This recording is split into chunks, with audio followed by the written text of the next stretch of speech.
Hello and welcome to the second episode of Motion Graphics in Blender. My name is Emmanuel Okafo, and what we're doing today is basically morphing between objects inside Blender. So let's jump in and start. So we have a cube right here, and let's add some subdivisions. So just subdivide it and we are good to go. Let's also add the object which we want to morph it into. So that's gonna be Susan. So let's just smooth it out a bit, and yeah, everything is looking great. So for the next step, you want to go into your modifier stack, and under the form you want to select shrink wrap. So for the target, we'll be setting it to the cube, and for the mode you can leave it at nearest surface point, or you could try the tangent normal project. Okay, so we also want to do that for the cube too. We also add a shrink wrap and set the target to Susan, so it's also wrapping in Susan, and leave everything as it is. But we're just gonna turn it off for now, so we'll enable it later. So everything is basically set up. What is going to basically drive this animation is the dynamic paint. So if you have never used it before, it's pretty straightforward. How it works is you have your brush and you have your canvas. So the brush paints on the canvas. Let's add a cube. So this cube is going to act as the brush in this instance. And in the viewport display, let's switch it to bound. So we have this kind of nice transparent stuff. Okay. As I said earlier, this is going to be our brush. So under the physics tab, we want to select dynamic paint,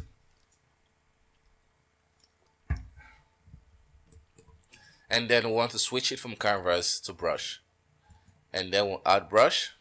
So now we can proceed to the source. What we want to do is switch the source from mesh volume to proximity. So this creates like a very nice fall off, so we don't have a very harsh transition. And next we want to select Susan, so we can select it from here, and also add dynamic paint and leave it at canvas. Then we'll add the canvas. For the surface type, we want to switch it to weight. So weight paint basically adds a vertex group for you and creates a very dynamic animation. Then for the output, we click on this plus icon, it creates a vertex group, and that's good. Now with that vertex group, we can really create anything we want. So let's test it out. So we just enabled it here, and now if we move, there's nothing happens because Blender modifier works in stacks. So what we want to do is push the dynamic paint above the shrink wrap, so that the dynamic paint is like we want the dynamic paint to influence the shrink wrap. So that's why we did that.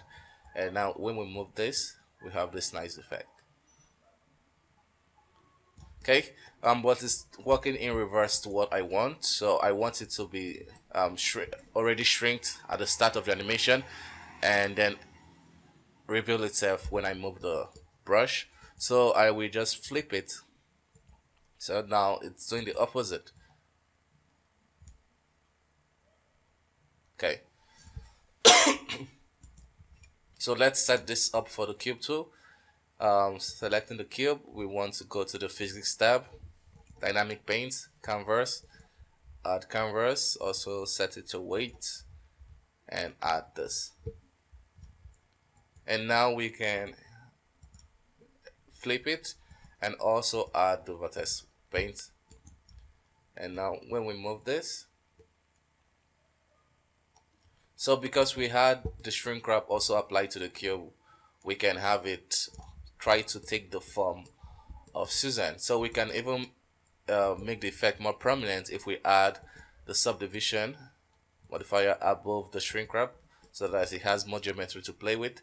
But we'll set it to simple so it doesn't break the form of the cube, so it looks like a cube from start, and then can shrink, try to take the form of the of Susan. Okay, So finally, we don't want it to still remain in the scene. We want them to all disappear and appear when we need it. So let's set that up. So for Suzanne, we will also add a mask and set it to dynamic paint. What happens now is when we move this, it appears. So let's set that as also for the cube.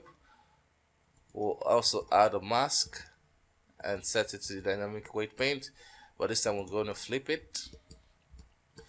So right now it's clipping really fast. I don't want it to disappear really fast, so I will just move this. I will just move the threshold so we still have it, so it's still wrapping around the cube, so that we have this nice kind of transition. So let's just add subdivision for Suzanne so it looks nice, and we can smooth this out. Now that's how you do it, so it can go in and out. So let's just add a nice matte cap.